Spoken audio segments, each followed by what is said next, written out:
The cargo freighter Meridian Dawn wasn't supposed to explode, but then again, Ken Martinez thought as he sprinted through the smoke-filled corridor. Nothing in deep space ever went according to plan. Warning, hull breach imminent. All personnel evacuate immediately.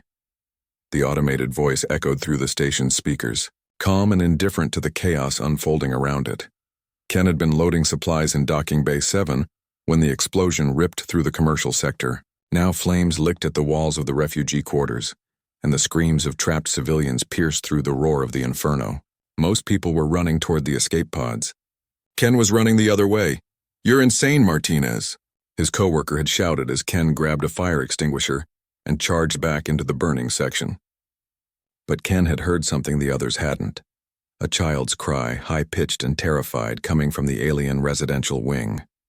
The heat was overwhelming.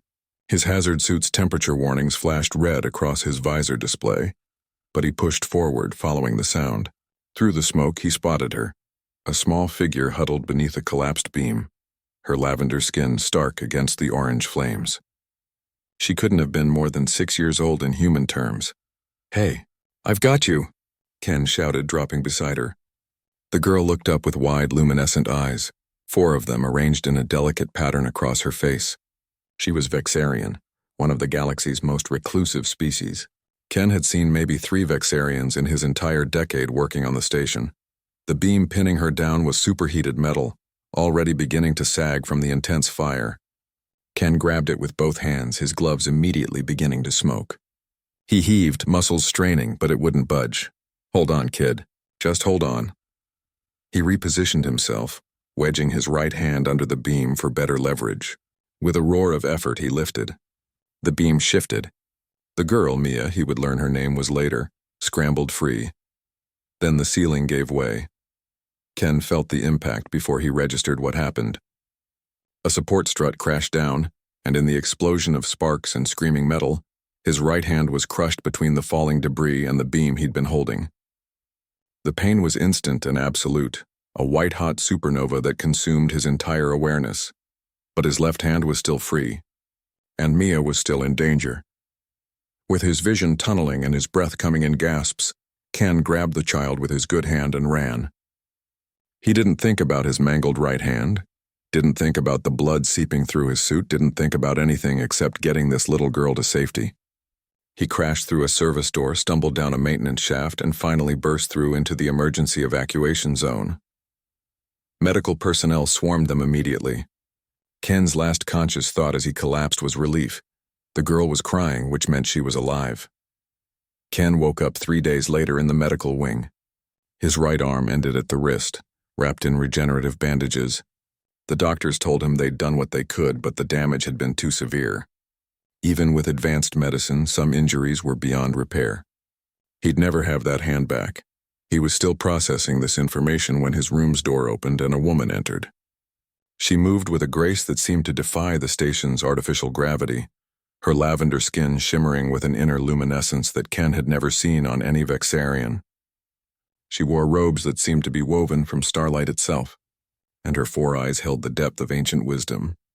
Behind her, clinging to her robes, was Mia.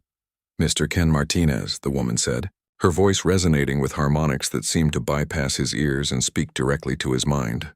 "I am Celestine Vareth, High Matriarch of the Vexarian Conclave. I believe you have met my daughter." Ken's jaw dropped.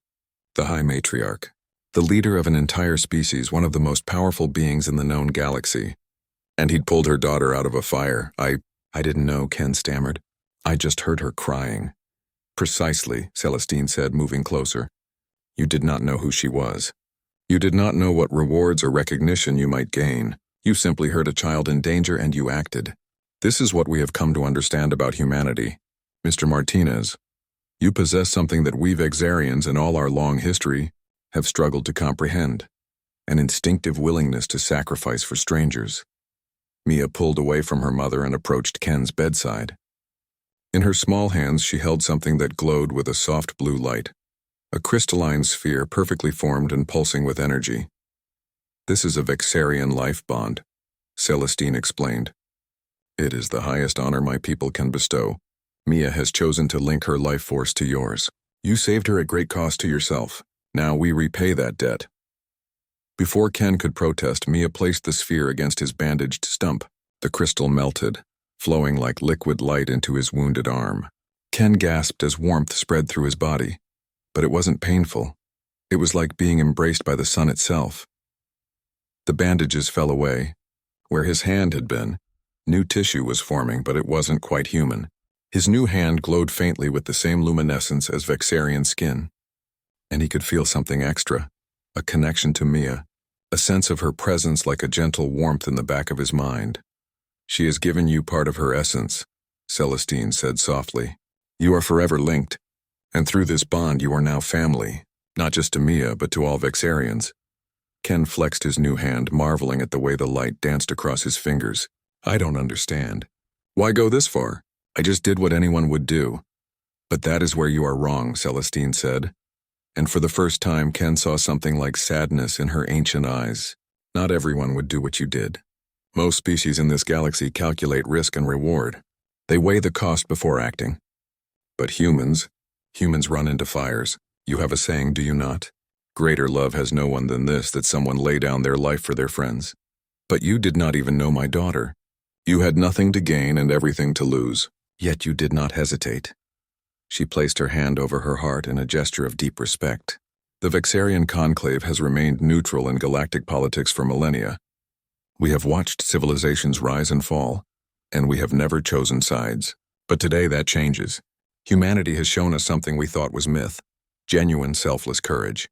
From this day forward, the Vexarians stand with humanity. You have made allies of a species that has known no allies." Ken looked down at Mia, who smiled up at him with absolute trust and affection. Then he looked at his glowing hand, a permanent reminder of the moment he'd chosen to run toward danger instead of away from it. "I just wanted to help," he said quietly. "I know," Celestine replied. "That is precisely why you have changed the galaxy." As news of the incident spread throughout the station and beyond, Ken Martinez became something of a legend. But he never sought fame or glory.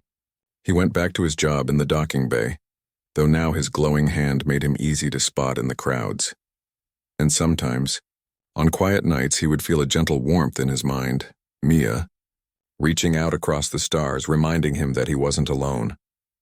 He had saved one child from a fire, and in doing so he had forged a bond that would reshape the political landscape of the entire galaxy. Because that was what humans did. They didn't calculate. They didn't hesitate.